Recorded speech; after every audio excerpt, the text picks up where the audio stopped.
there's three things that we have to consider from a public health viewpoint in relation to any drug, and the first of those would be the effects on an individual.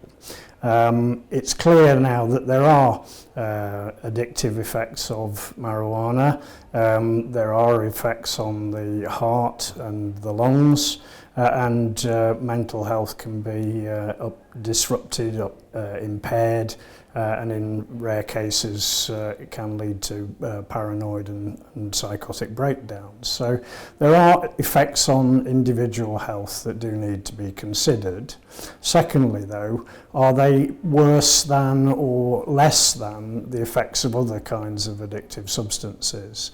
So for the public's health in general, it is suggested in a number of studies that a displacement from excessive use of alcohol, for instance, would be beneficial to the public's health. Thirdly, I think in relation to medical use of cannabis, at the moment there's only one licensed drug in the UK, which is Sativex, which is for pain in multiple sclerosis and muscle spasm. And there are a lot of studies that are being undertaken around glaucoma, epilepsy, and cancer use and rheumatoid arthritis. But really the jury's still out until those clinical studies have been done.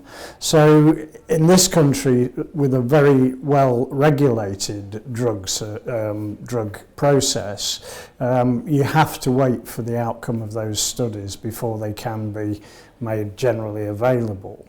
In the States, of course, the medical uses are more widely allowed, and that has enabled more people to have access to smokable cannabis, because there are some suggestions that it isn't just the active ingredient, it isn't just the THC, it's the smoking delivery of the drug that makes it so effective. Fourthly, of course, you then have to consider the regulation or criminalisation of the drug in general. And from a public health viewpoint, we favour regulation over criminalisation, because a lot of the harms that really affect people going through a criminal justice process, their lives can be destroyed and tainted by having criminal convictions, and really relative to some very much more dangerous drugs like alcohol, like tobacco, like cocaine and heroin, it seems that it's not a fair way to administer law on this particular drug.